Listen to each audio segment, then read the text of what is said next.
Hi, boys and girls. So, I hope you're enjoying the nice weather from today and yesterday. We're going to read chapters 2 and 3 of Maniac Magee, and then one word term and answer a few questions. That would be great. So, chapter 2, everyone knows that Maniac Magee, then Geoffrey, started out in Hollisdayburg and wound up in Two Mills.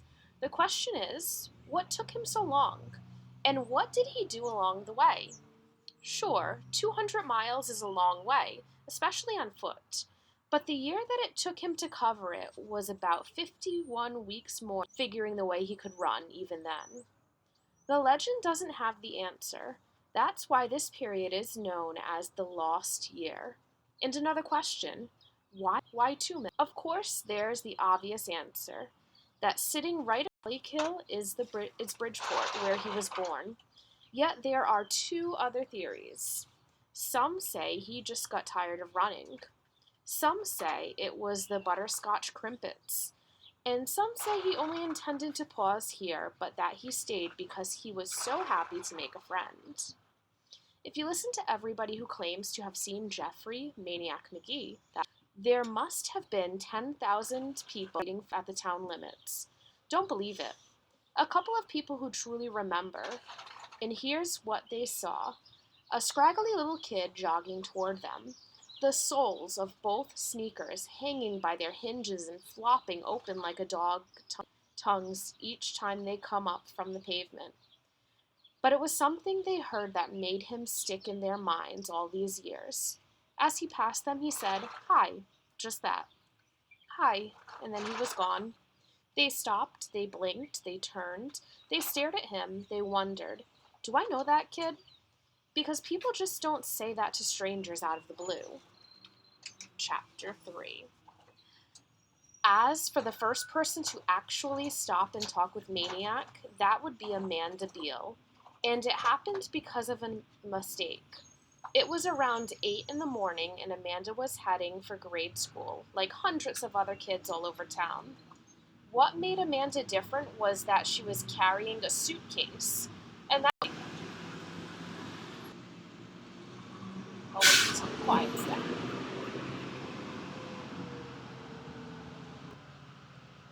He figured she was like him running away, so he stopped and said hi.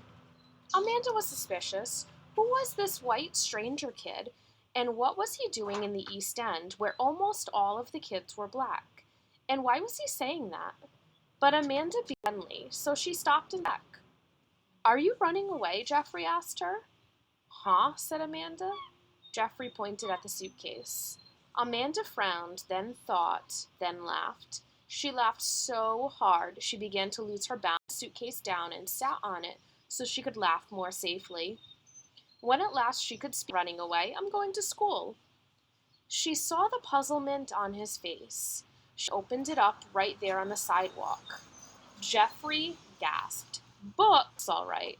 Both sides of the suitcase crammed with them. Dozens more than anyone would ever need for homework. Geoffrey fell to his knees. He and Amanda like a rock flowing in the stream. The schoolgoers just flowed to the left and to the right around them. He turned his head this way and that to read the titles. He lifted the books on top to see the ones beneath. There were fiction books and non-fiction books, who did it books and let's be friend books, and what and how, and just regular kid books. On the bottom was a single volume from an encyclopedia. It was the letter A. "My library, Amanda," somebody called. "Gonna be late for school, girl." The street was almost deserted. She slammed the suitcase shut and started hauling it around. "Suitcase. I'll carry it for you."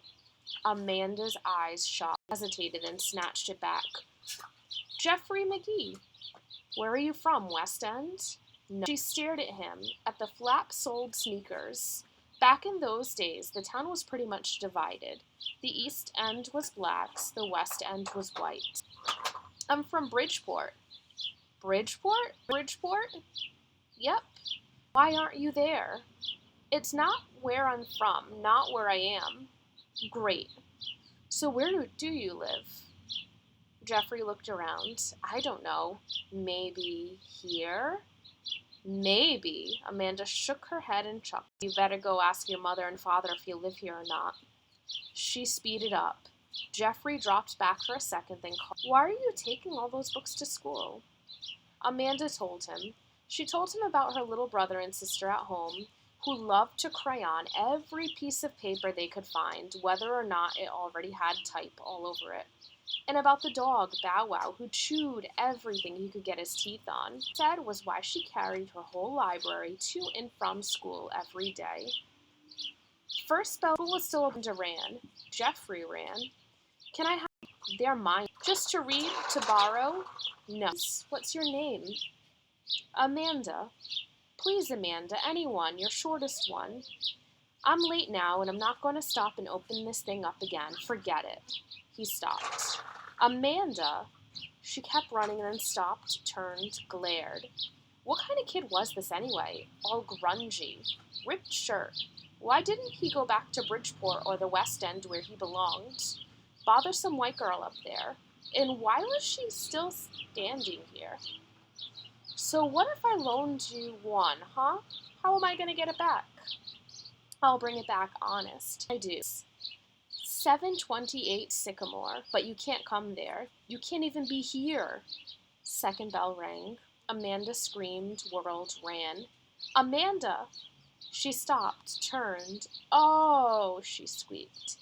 She tore a book from the suitcase, hurled it at him, into school. The book came flapping like a wounded duck and fell at Jeffrey's feet. It was a story of the Children's Crusade. Jeffrey picked it up, and Amanda Beale was late to school for the first time in her life. So that was chapters 2 and 3. When you get a chance, I want you to go on Google Classroom and answer the questions on 2 and 3. And real quick, they used a lot of similes and metaphors in this chapter. So let's talk about similes today. If you remember, similes is when you make a comparison to something using like or as. And right at the end, it came flapping, duck, and fell at Jeffrey's feet. If you want to do something a little extra, I want you to draw that simile. So it's a little bit like the activity we did in class. I want you to draw the book flapping out of Amanda's hand and falling to Jeffrey's feet like a wounded duck. And then if you want, take a picture and email it to me at newbedfordschools.org or post it in the comments of our Google Classroom. Okay, boys and girls, I will check back in a couple days.